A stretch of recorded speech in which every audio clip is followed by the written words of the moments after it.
Hey everyone, it's ENDYMION, and we got quite a bit to go over today in this video.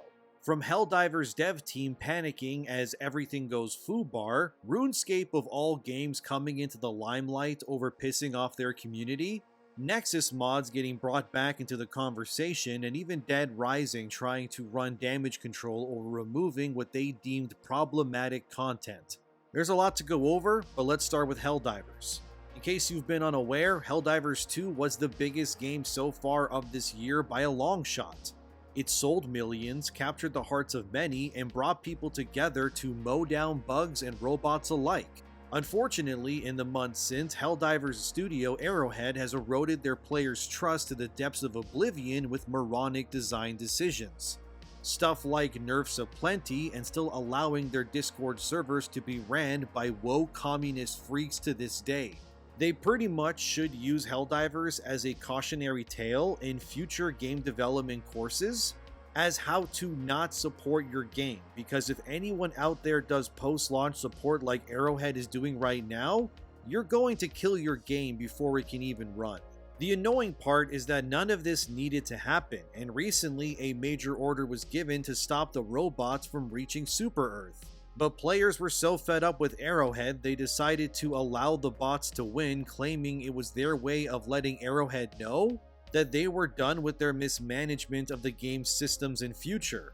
Things have gotten so bad for Helldivers, their game director had to openly address the entire community from Park Place. Helldivers 2 game director addresses players after massive backlash and protest to weapon nerfs and escalation of freedom update. The game's director is named Mikhail Eriksson, and they addressed the community via Arrowhead's blog. They said, and I quote, "I want to directly address the feedback you've raised about the escalation of freedom update. We've spent the last week listening to feedback reflecting about the path ahead for Helldivers 2 and how we want to continue developing the game. In short, we didn't hit our target with the latest update. Some things we just didn't get right, and other more fundamental inconsistencies in our approach to game balance and game direction. All of that is on us, and we are going to own that, as many of you have pointed out, and we agree what matters most now is action, not talk. Changes include continue to re-examine our approach to balance. Our intention is that balance should be fun, not balanced for the sake of balance. Update how the fire damage mechanic works to tweak how the flamethrower serves as a close range support weapon. A quick straight revert won't work as it would break other things. Rework gameplay to prevent excessive ragdolling, rethink our design approach to primary weapons, and create a plan for making combat more engaging. Reprioritize bug fixes so that the more immediate gameplay impacting bugs are prioritized. Improve game performance, frame rate is a focus, and rework chargers. Exploring creation of an opt-in beta test environment to improve our testing processes, and we consider this a high priority.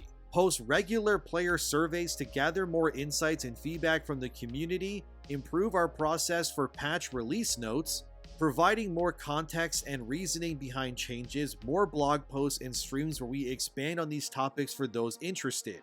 We also want to thank you for your patience. We're grateful that so many of you provided constructive feedback and suggestions on the latest update." End quote. So it's obvious that Arrowhead is quickly realizing that they can't just do whatever they want anymore and get away with it, because people are objectively pissed off at the changes that they've done to this game. You can find plenty of annoyed players all over forums and social media. One, for example, said this: "Words cannot express how disappointed and angry I feel right now. More nerfs, really? What is the reason for more effing nerfs to guns that we were 100% okay with and had fun with them? What in the Liberty's F is going on at Arrowhead? At this, I am starting to believe that entire balancing team wants a silently killing this game and any fun from playing it. It's a blatant sabotage that needs to be addressed ASAP. It's goddamn ridiculous. This is despicable, disgusting behavior from Arrowhead's balancing team to continue with all those BS changes that make no sense whatsoever after so much time and so many outrages from the community. They've been informed thousands of times to change their ways and start balancing this game towards being more fun and not punishing. Rant over, am I full of crap or something? Because I refuse to believe that these people can be so incompetent into understanding that we do not want or need more nerfs. And I could keep reading you comments like this, but you get the point. People are mad at this game and the devs behind it. And I just want to show you how badly things can go and how fast things can change. So here is what Shams Georgiani, a dev at Arrowhead, said on August 6th. Some are going buff everything, others are saying other things. It's too easy. Most are in-game just playing. Every new big update requires a bit of playtime before we know which direction to fine-tune things. Appreciate the patience. Notice the player count they had via Steam there. So on August 6th, Helldivers had 52,000 players playing it at once. Where is that number now? Well, as of the recording of this video, it is August 15th. So let's go look at that now. Currently, it has an online peak of 34,000 players, but there's actually only around 24, almost 25,000 players playing right now. So in 9 days, they lost around 50% of their entire Steam player base since Shams said that about balancing the game. This is key, fellas. This is how fast things can go from bad to worse. This means currently, like I said, this could change depending on when you're watching this, but Helldivers on Steam a mere 6 months ago after release, they have only about 5% of the player base that they had at launch, give or take. That is abysmally bad for a live service game of this kind where its entire existence is based on the community and its engagement. Some games of course can add bots to mask the fact that they don't have enough players in game, but in Helldivers' case, the way the game plays is so reactive and squad dependent that the idea of an AI Helldiver companion might actually be worse if Arrowhead were to implement such an idea to make up for the lack of actual real players that they keep bleeding. Because you could be fighting one single horde of bugs and then your AI Helldiver buddy could just throw a nuke on it, which is a waste. Well, you know who wouldn't do that? A real-life player. Well, a smart one anyways, I guess. But it's hard to keep these people when you insist on crapping on their fun at every chance that you can get. This entire situation is just sad to see because none of it really needed to happen in the first place. But that's what's happening with Helldivers right now. They're somehow losing even more people than before. The entire community is rioting and Super Earth is going to get invaded by robots unless the dungeon master guy Joel, who runs Helldivers meta story, does something to stop it. Honestly, I think it would be cool if Super Earth got taken over and then the entire story became about smaller Black Ops guerrilla warfare groups of Helldivers that were fighting back around the galaxy, but knowing Arrowhead, they would just nerf that idea like they do every other weapon and everything else too. Now, let's move on to Runescape of all things, but in this also this story kind of connects to many other things that I'll be talking about as well. In case you somehow don't know what Runescape is, or maybe I'm just an old man and I'm showing my age, it's a free-to-play MMO that has been going on forever. I played Runescape all the way back in the day when I was in junior high. I have long since forgot my password for my character. I don't even know if my Runescape character still exists. But my username on there was Reinhardt, R-A-Y-N-H-A-R-T. I have no idea if the character still exists though. If it does, let me know in the comments because I would love to see if they are still there. Anyways, back in the normal days when you made a character, you chose male or female. But now it turns out this has been changed. From Niche Gamer, old school RuneScape removes male and female from character creator, adds mandatory pronouns. As you can see with the picture that's on screen right now, gender no longer exists in RuneScape, a game that has existed for well over 20 years at this point. Instead, now you have body type A or B, and you also must choose your pronouns between he, him, she, her, or they, them. I'm telling you now, this will become the norm for many westernized video games, and none of it will fill me with joy. Because these sorts of things are only happening to appease a certain minority group who will scream and destroy things if they aren't catered to like their children. But it seems as more gets unearthed over time that RuneScape has been pandering to ESG for a while now. Since back in 2022, as Grum shared via Twitter, RuneScape has been doing the diversity and inclusion stuff for a while now. They also updated the game back in 2022 to allow players to romance either prince or princesses during a questline, and things like consortiums or quests needing specific gender has also been removed as well, which makes this change of the character creator mean that this was only the logical conclusion going forward here. It's very unfortunate but pathetically on brand for the year that is 2024 that we're seeing this now. Unfortunately, already, people are looking to abuse this feature of gender being removed, where one user said via Twitter and tagging the RuneScape product manager, who goes by ModAsh, by saying, "Hey ModAsh, can we have a report option in-game for misgendering? With the latest update, I think this should also be implemented." To which another user replies, "Please do not add this, ModAsh, this feature can easily be abused."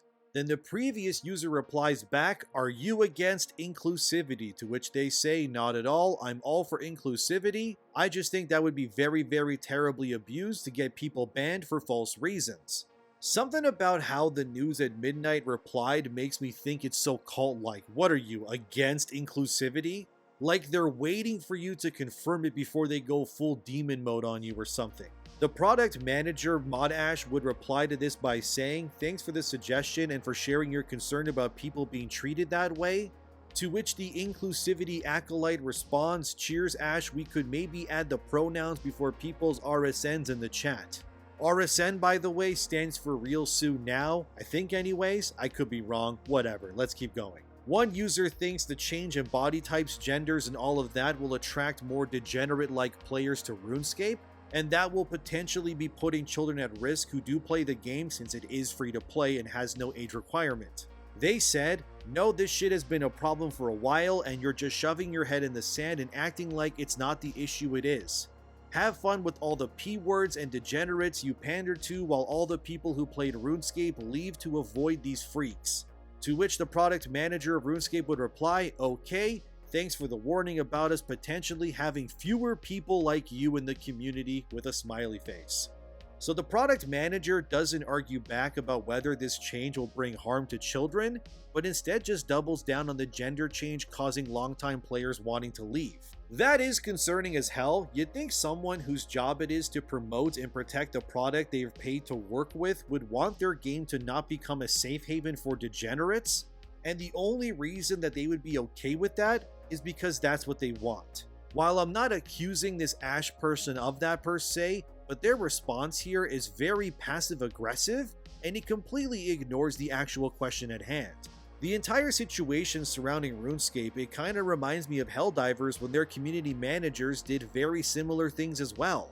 Helldivers CMs would ban people in droves who questioned their agenda pushing, and over the coming months, they have turned their social channels, their Discord servers, and so on into bona fide echo chambers that are all parroting one another. In my honest opinion, some of the most damaging members of game developer studios are not even the devs themselves, but it's almost always unanimously the community managers instead. They're in positions of power with little to no oversight over what they do on the daily. And community managers are capable of falsifying real issues with the community based on their own agendas. It actually reminds me of the Cape situation where they got ousted for working with Sweet Baby Inc., which I reported already in a previous video. And how the community managers there were originally allowing discussion over SBI to be had, but then quickly out of nowhere decided that was suddenly not allowed, and they since have gone on mass blocking sprees, just removing anyone from their forums who question anything about SBI's involvement with Capes. Circling back to RuneScape, it should be mentioned that the game was bought and has new owners for a while now, which could very well be a major reason as to why this is happening in the first place. Like Star Wars or other places that get bought too, RuneScape was bought and then molded over time to fit a new ideal. And it's clear that based on the changes that they have made to the game in the past few years, that it's all being done deliberately.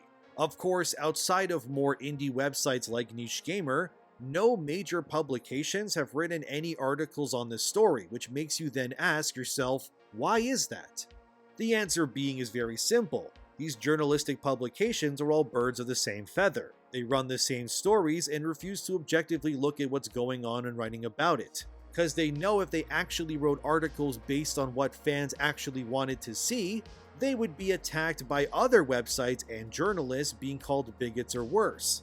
The pronoun thing is running amok. I mean, as of the making of this video, Sony's Concord game comes out next week, and that game is filled to the brim with pronouns and all the usual gobbledygook that is required so your game is eligible for award season. Because it doesn't really matter as much whether your game is good or not, but as long as it champions the right pronouns and more. Even in other upcoming games like BioWare's Dragon Age Veilguard, every character is made to be pansexual canonically, meaning that every companion can be romanced regardless of what you play as, which has caused a whole other sort of stir amongst the fandom to a degree too. But let's be serious, what is the likelihood that a bunch of would-be warriors from different walks of life would assemble together like the Avengers to face a threat, and every single one of them also just happens to be pansexual? The likelihood is millions to one at best. Although this too technically is also how Baldur's Gate 3's cast is as well for the most part too. But in my opinion, I don't think confirming that your characters are pansexual is a good idea. If the characters can be romanced regardless to cater to players' freedom, I guess it's fine. But going out of your way to say, yeah, every hero in this game is pan, is a stretch that is very unlikely to happen. But all of this gender stuff doesn't really surprise me in the least bit because we have not seen the full extent of it yet in my opinion. Stuff like pronoun usage, sexuality, or body type nonsense has long been the norm in the westernized space. Even spilling into Asian-made media too to an extent, yet none of it ever feels genuine. Look at Dead Rising's remaster that is coming out this fall. Apparently they removed a part of the game where you could take photos of female characters for PP points to level Frank up.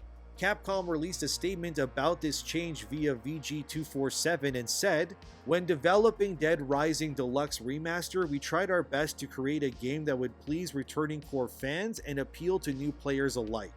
As development progressed, we inevitably discovered that we couldn't include everything from the original game. In the case of the erotica point system, this was something we discussed at length and decided to remove. Not so much as a response to a changing cultural climate, but because we felt there was no need to have a rewards point system on this basis." Yeah, they're lying straight up, dude. Ain't no other way of putting it. You don't just remove content from your game for no reason. Why would developers want to remove a system they worked on that could add more replay value to their game? They only did this to appease activists. There's no other explanation. It's just like how The Witcher 1 remake is removing the card collection system where Geralt suits with a new woman and gets a card based on her, which then pushes players to find and sleep with every woman in the game to get every card for their collection. They only remove these sorts of systems from these games to appease the woke freaks who usually don't even buy their games anyways.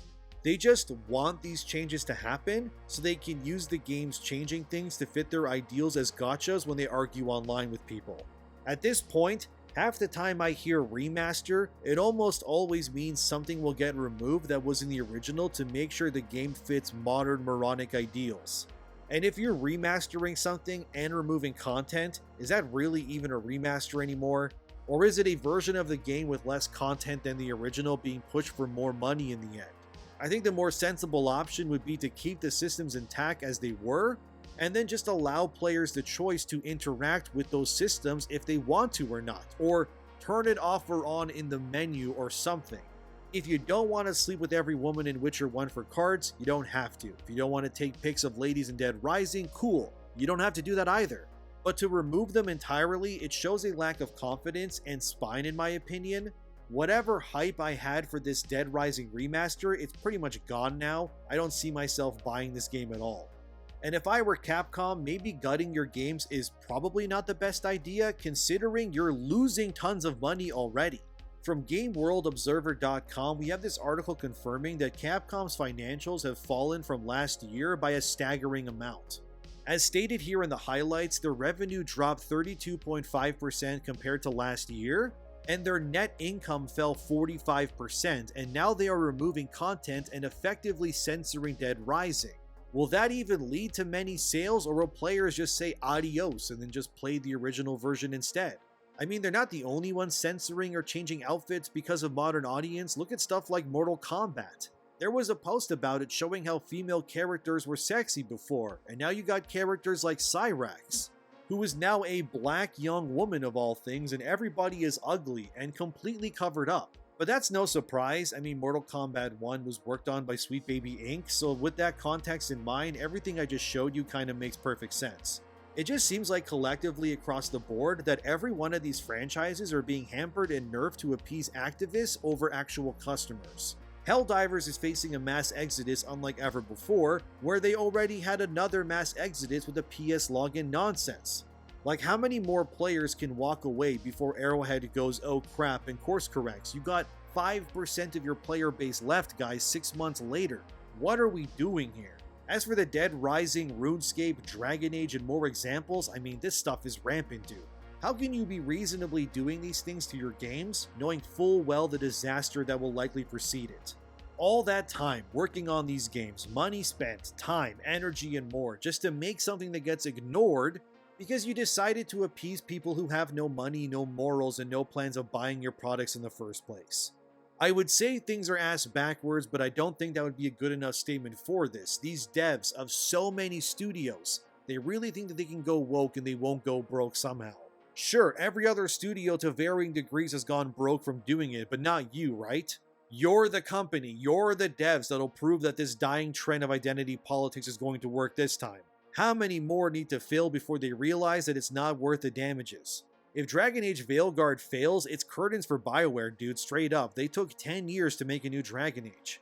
Imagine if it fails because it pushes DEI nonsense too much. Imagine spending 10 years of your life coming up with something and then you fail because you refuse to read the room. That's crazy, dude. Finally, remember that beyond all of this, that places like Nexus Mods are steadfast in making sure that they can ban you for uploading any mods that remove pronouns or anything else from games. Yet they will still allow mods like being able to end children in games like Skyrim no problem. So you can end kids all you want, that's no big deal, but remove pronouns? What are you, some kind of Yahtzee? What's funny is there's people responding to stuff like the Runescape thing saying, well, if you want to play Runescape without pronouns, just go make your own game. The old tired response that you should need to go make your own everything or live in the swamp with the rest of them. Grums posted about RuneScape removing pronouns and people got to fighting like usual in the comments. I'll save you by not sharing everything they said, but it's clear the debate over the ethical use of mods has not changed one bit. Places like Nexus Mods are biased, it's as simple as that. The fact that you can host mods to make children vulnerable to harm in games, and have thousands of downloads years later, but removing pronouns and say Starfield or RuneScape is bad, that proves it well enough. It's rules for thee, but not for me. It's stupid, it's tiring, and its hypocrisy knows no limit these days. But that's what I got for you today. Will you be buying any of these games? How much pandering is too much for you? What can you tolerate? Would you return to Helldivers if they actually fix things, or are you done? Let me know. Thanks as always to my patrons and members, subscribe and all of that. Take care of yourselves, guys, and I'll see you soon.